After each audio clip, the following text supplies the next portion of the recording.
ये आकाशवाणी जयपुर अजमेर है। अब आप रितिका गुप्ता से सवाई माधोपुर जिले की चिट्ठी सुनिए। इसके लेखक हैं सतीश वर्मा। जिले में विभिन्न पोलिंग एजेंट्स की मौजूदगी में मॉक पोल हुआ।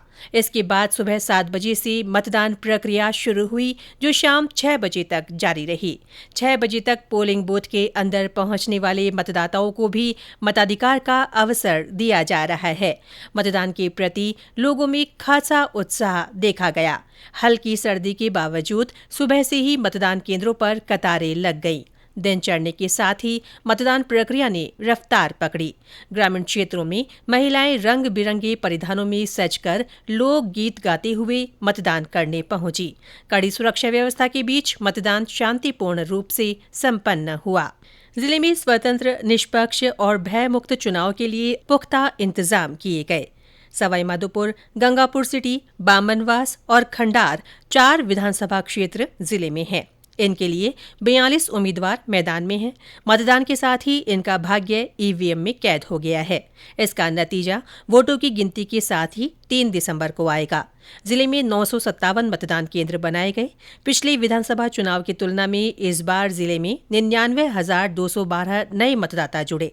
इनमें से 43,724 मतदाता 18 से 19 वर्ष आयु वर्ग के हैं, जिन्होंने पहली बार मतदान किया।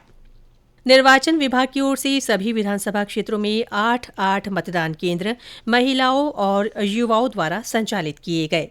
दिव्यांगों के लिए विशेष मतदान केंद्र बनाए गए। जिले की 4 विधानसभा सीटों पर 42 प्रत्याशी मुकाबले में हैं। सबसे ज्यादा 16 गंगापुर सिटी में और सबसे कम 5 उम्मीदवार बामनवास विधानसभा क्षेत्र में हैं। सवाईमाधोपुर में 13 और खंडार में 8 प्रत्याशी चुनावी रण में हैं। प्रमुख राजनीतिक दलों के स्टार प्रचारकों और राष्ट्रीय नेताओं ने अपने अपने प्रत्याशियों के समर्थन में सभाएं कर पार्टी प्रत्याशी के समर्थन में वोट मांगे। चारों ही विधानसभा सीटों पर प्रमुख राजनीतिक दल Bharatiya Janata party, Indian national Congress, आम आदमी पार्टी और बहुजन समाज पार्टी के अलावा अन्य मान्यता प्राप्त दल तथा निर्दलीय उम्मीदवार भी अपना भाग्य आजमाने उतरे हैं। निर्वाचन आयोग की अनूठी पहल होम वोटिंग के तहत 80 वर्ष से अधिक आयु के वरिष्ठ नागरिक और 40% से अधिक निशक्तता वाले दिव्यांगों के लिए घर बैठे ही मतदान की सुविधा दी गई। इस सुविधा का चयन करने वाले 1,548 पात्र मतदाताओं ने घर बैठे गोपनीयता के साथ पोस्टल बैलेट के जरिए मतदान किया।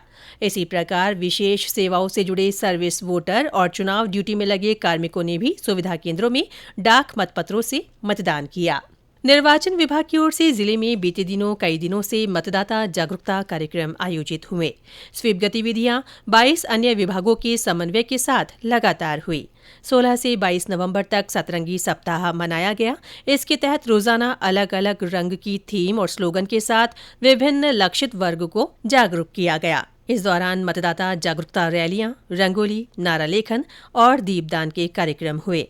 इन दिनों रणथंभौर राष्ट्रीय उद्यान में पर्यटकों की अच्छी आवक हो रही है। राष्ट्रीय उद्यान के अलावा रणथंभौर दुर्ग, त्रिनेत्र गणेश मंदिर और पाली घाट सहित चंबल घड़ियाल सेंचुरी में भी सैलानियों की रौनक बनी हुई है। रणथंभौर रोड भी पर्यटकों की चहल पहल से गुलजार है। देवउठनी 11 का पर्व जिले में पारंपरिक श्रद्धा भाव और आस्था के साथ मनाया गया।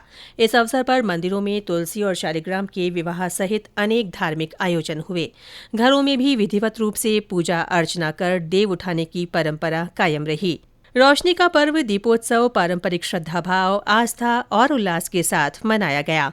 धनतेरस के साथ शुरू हुए इस मांगलिक पर्व पर लोगों ने जमकर खरीदारी की।